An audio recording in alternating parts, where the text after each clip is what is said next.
All right, so let's start with the idea of the ninth grade academy.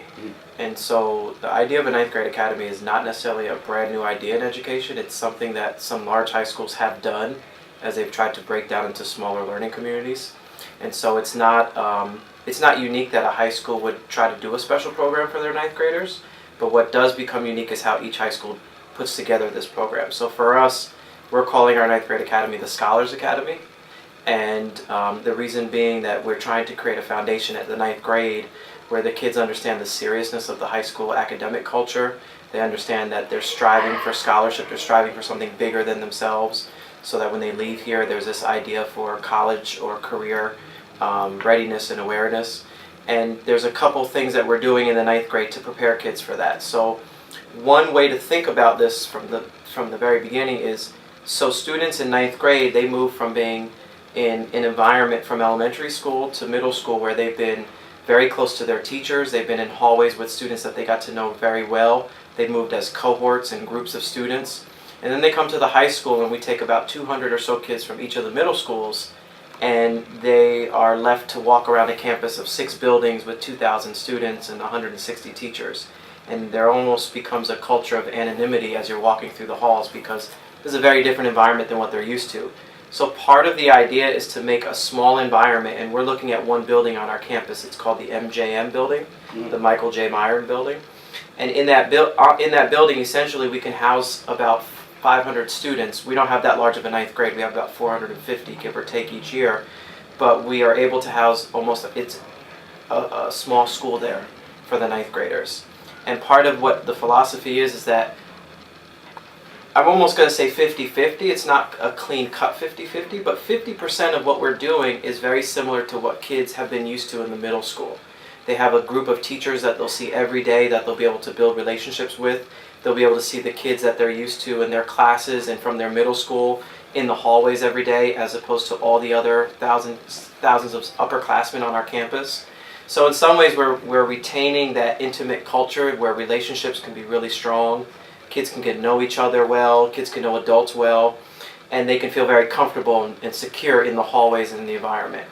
But the other half of it is preparing them for the high school culture, where there's a lot around academic independence. Students have to learn how to push their own rigor with an environment that has less and less supports, because by the time they get to college, you're not going to have ninth periods and support everywhere to be able to help you. So you really got to develop the type of academic skills, organization skills, study skills, time management skills that are really all about being responsible, being accountable, being independent in your academic studies.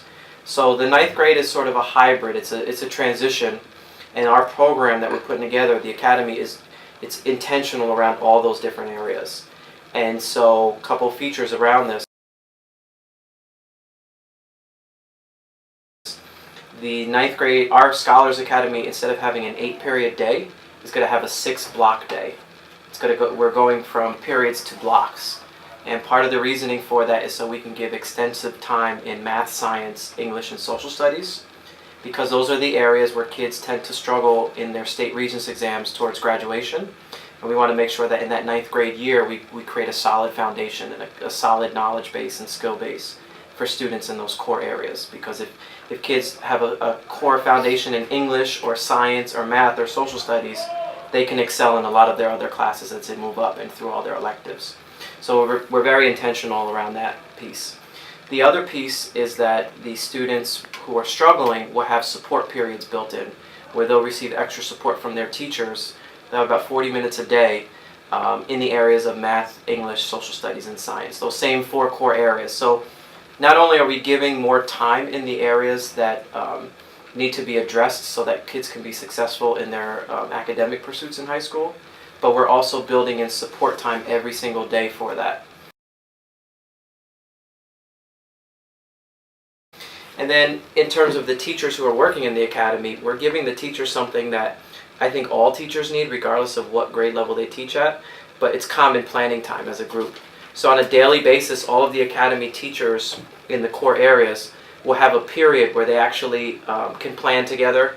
They can discuss their challenges with students. They can discuss their successes that they want to build off of. They can talk about how to develop their programs, how to develop their curriculum. They can look at data around student performance, and they can meet with students one-to-one that might be struggling as a group. So that common planning time right now as a high school, our teachers only get a monthly meeting as a department. So our English department meets once a month for about an hour. And as a faculty, we only meet once a month. So imagine the difference it would make when you give all the English teachers in the 9th grade every single day the same time together to plan and to discuss their instructional practices and their challenges. So we're building in supports for teachers, and we're building in time so teachers can plan for student success. And that's what it's all about. So it's not just the 9th grade academy is for just the students, it's also for setting the teachers up for success so that they can support all students. And there's other unique features. In the actual environment, we're going to start a new program. It's actually not even a program, it's a space. It's called the Parent Center. And the Parent Center is a collaboration between the high school and local community organizations. It's an actual physical space that used to be a classroom space that's devoted for our parents. And in that space will be a wealth of resources and information, like pamphlets for things like college open houses, local services through the county, health services, mental health services, services for parents to help their children. You can imagine a variety of things.